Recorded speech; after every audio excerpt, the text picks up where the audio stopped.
Mornings are very peaceful in the garden. Of course, the heat hasn't set in and it's quiet, and you can hear a lot of Mother Nature calling, and the flowers are at their peak time, like our Buddleia here, which got killed back from our hard winter, but it came back and it's doing real nice. And of course, early in the morning, we have our hibiscus here, which is really a tropical type plant, but this one is a hardy hibiscus that also comes back from the root system.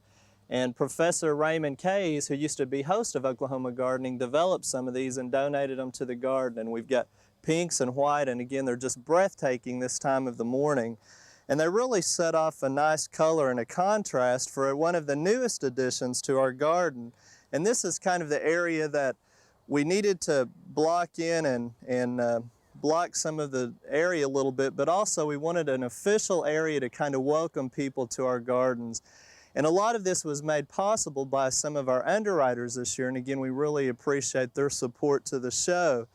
But this is what we call our mailbox planter, and that was sent to us courtesy of Mr. Mark White of Fayetteville, Arkansas, who is actually in our viewing region, and he thought it would be a nice addition because it kind of was similar and looked like our barn that recognizes Oklahoma gardening.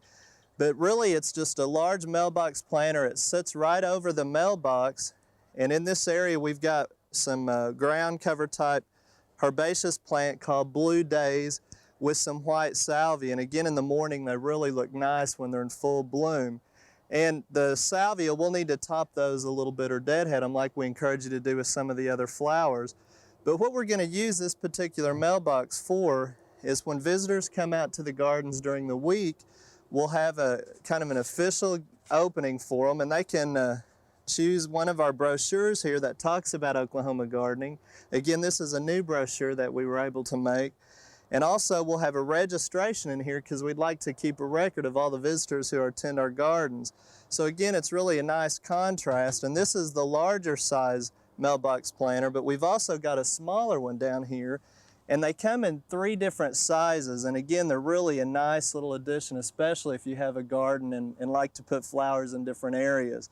And one of the things that we'll be doing here is engraving Oklahoma gardening, and we can hang it on the side here, but for those of you who will actually use it for a mailbox, it's a good place to put your address in case some of the foliage grows down over the side. But we've got ours in a whiskey barrel, and we've put some nicotiana in it, and again, it really is colorful, and we'd like to thank Mr. White for his contribution to the gardens. It really does add a lot, and we appreciate it. And of course, we've got our gate here with Oklahoma Gardening on it, which is our logo for the show. And Alan has done a lot of hard work. He's put up a nice little fence here, and he's alternated the boards so we'll get some wind through there. And he's done a great job. The fence is about 4 feet high, and it really adds a lot. Of course, it will weather a little bit, and the color will blend a lot better with our gate. And we'll be planting some annuals here in front and tying it in with the bed here beside us. And we've also got some on the side. And this is the area where we did a lot of our container gardening work earlier in the year. And if you'll remember, a few months ago, we planted some tomatoes in hanging baskets. And I'd like to take you and show you how those are coming along.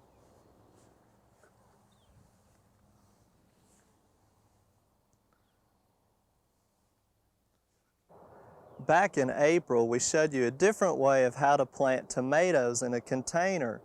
And if you'll remember what we did, we took some hanging baskets and we cut a hole in the bottom, and we just slipped the little tomato transplant right through that hole, basically upside down, and we kind of called it our upside down tomatoes. And I'd like to show you how those tomato plants are coming along. We had a couple of sizes of hanging baskets. This particular one was an 8-inch basket. And we put the tomato in, it grew quite well, but we had a nice windstorm about a week ago, and it knocked the hanging basket down and the tomato plant snapped off. So we've lost it, but we're getting a sucker that's starting to sprout, so we might be able to get some fall tomatoes that way. So we're going to leave it alone and see how it progresses. The other hanging basket here in the 8-inch container did pretty good, but the problem that we found with these containers, they're really way too small because it's an extensive root system, and it dries out so much that we got an awful lot of yellowing. The water leaches the nutrients out, so it's really deficient in nitrogen, and that's why it has that chlorotic appearance.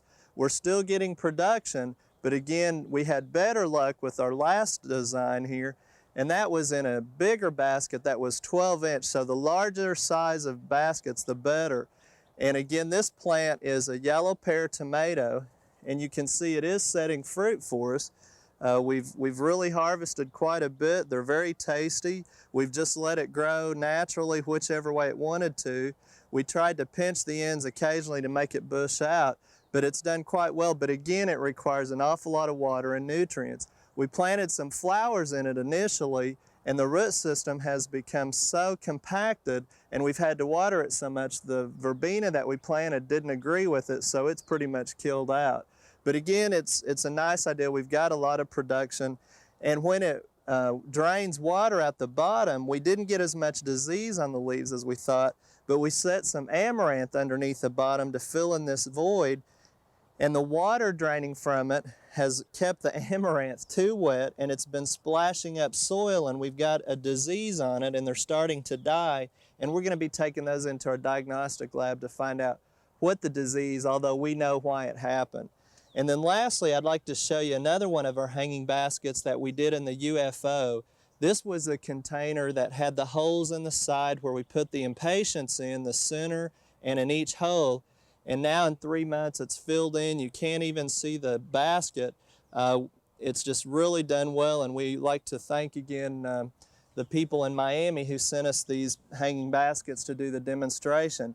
But it just goes to show that it takes a lot of care, a lot of water, and then they still have to be placed in the right location. Avoid any water dropping on other plants, and with the impatiens, they needed some shade, and we had them back up under the arbor a little bit where they got protected. So you too can grow containers successfully, even vegetables.